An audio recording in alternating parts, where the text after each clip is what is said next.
Olá! Hoje nós vamos falar da cicatriz de acne e como a gente consegue tratar com microagulhamento. A cicatriz de acne, antes de mais nada, ela é um problema que ultrapassa a estética. Nós sabemos que ela vai além da estética, porque ela traz toda uma estruturação, um passado emocional, dificuldades que muitas vezes o paciente traz e que nós precisamos entender antes de começar um tratamento.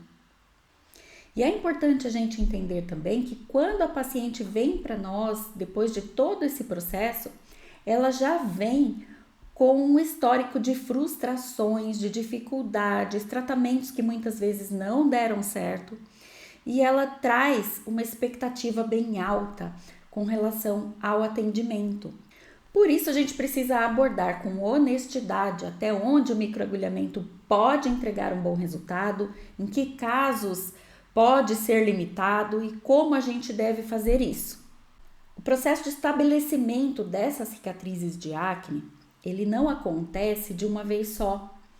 Muitas vezes essa acne, ela vem de um período prolongado e de recidivas frequentes, onde o paciente tem ciclos, onde ele tem períodos em que a acne está melhor, em períodos que há uma incidência um pouco maior. Então, dificilmente, a não ser que o paciente tenha já tratado a acne, dificilmente a pessoa vem para o tratamento apenas da cicatriz.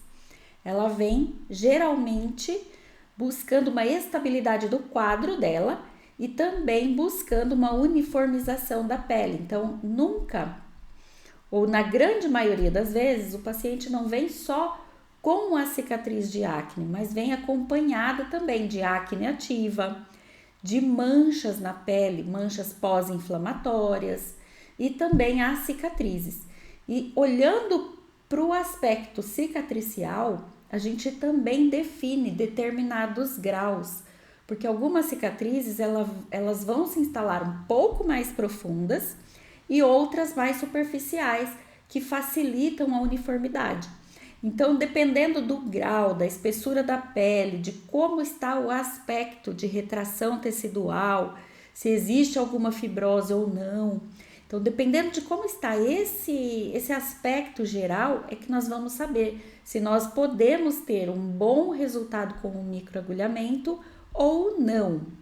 De qualquer forma, o microagulhamento ele é bem indicado nos casos de cicatrizes de acne e o paciente costuma sim ter um bom resultado. E nós também podemos associar o microagulhamento com outros tratamentos que podem melhorar ou incentivar a regeneração e a uniformização dessa pele.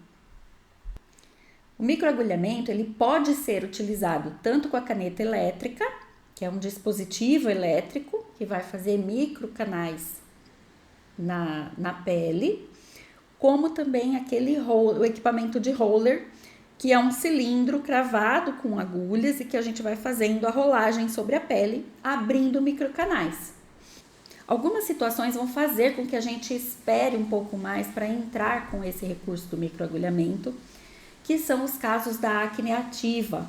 Quando a acne está muito ativa, nós temos uma contraindicação para atuação com o microagulhamento, porque eu posso correr o risco de, além de machucar mais a pele, também distribuir ou aumentar a proliferação dessas bactérias provenientes dessa acne ali em toda a região. Então, posso piorar o quadro se caso a paciente esteja com uma acne muito ativa na região.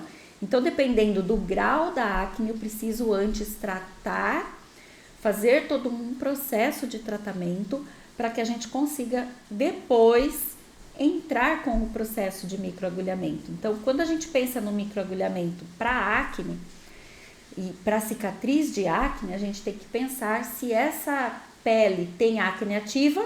Se ela não tem acne ativa, nós temos mais possibilidades de tratamento com o microagulhamento. Se ela está em fase ativa, nós precisamos aí cuidar dessa pele, preparar, cuidar da acne para depois a gente pensar nessa questão cicatricial. E existem algumas associações que nós conseguimos fazer nesse processo todo, junto também com o microagulhamento, e que a gente consegue até acelerar um pouco esse processo. Quando o paciente traz um aspecto de acne muito ativa, existem algumas situações que nós precisamos olhar com mais profundidade, que são as questões metabólicas. Nós sabemos que existem muitos fatores que interferem na acne, na formação da acne e na cicatrização também. Mas existem situações metabólicas que aumentam o quadro de recidiva e de permanência da acne ativa. Então, se a gente não olhar para o terreno biológico, a gente não consegue estabilizar todo o processo de regeneração da pele e aí a gente fica impedido de avançar com o tratamento de microagulhamento para a cicatriz. Então, olhando no geral, nós temos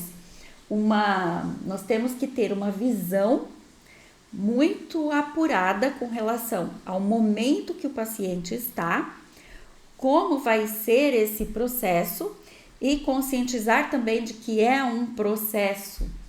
E aqui a gente consegue perceber que a maioria dos tratamentos com o microagulhamento, eles não vêm sozinhos. Nós precisamos associar com outros recursos e não olhar apenas o local ou a patologia em si. Nós precisamos olhar todas as condições que o organismo está trazendo ou apresentando para que a gente consiga equilibrar efetivamente e a partir daí trazer o melhor resultado. Por isso nós falamos de microagulhamento integrativo, que é uma abordagem onde a gente trabalha não só o procedimento, mas também a observação e regulação metabólica, onde a gente precisa olhar para determinadas áreas ou determinadas questões fisiológicas do paciente para que a gente consiga um equilíbrio e a permanência dos resultados. Então, na prática, quando nós pegamos quadros em que o paciente traz essa acne ativa, antes de tratar a própria cicatriz, nós precisamos pensar na pele do paciente e como restabelecer esse equilíbrio. Então, reduzir quadros inflamatórios, melhorar o processo de regeneração celular, melhorar a barreira cutânea do paciente. Então, são vários aspectos que nós precisamos observar antes de entrar com o procedimento propriamente dito. Depois de estabilizar a pele, a gente pensa em identificar qual é o tipo de cicatriz que esse paciente está apresentando para que eu possa entrar com o microagulhamento na profundidade certa, com os ativos certos, da maneira mais correta possível para a gente ter um melhor resultado. E a partir dessa resposta, a gente ir calibrando também as expectativas do paciente com relação aos resultados esperados. Então já dá para perceber que existem vários fatores que são um pouco mais profundos que nós precisamos conhecer para trabalhar com o microagulhamento de uma forma mais responsável, de uma forma mais segura e de maneira que a gente consiga abranger todo o organismo e obter as melhores respostas que esse paciente pode trazer diante do tratamento. Então, se você tem interesse nesse assunto e quer aprender como fazer um microagulhamento sem prejudicar a pele do paciente, de uma forma segura, eficiente e que aborde todas essas questões biológicas, metabólicas, tem o link aqui do nosso curso Microagulhamento Integrativo na descrição desse vídeo e também no primeiro comentário. Agora me diz, você atende mais cicatriz de acne ou problemas com manchas?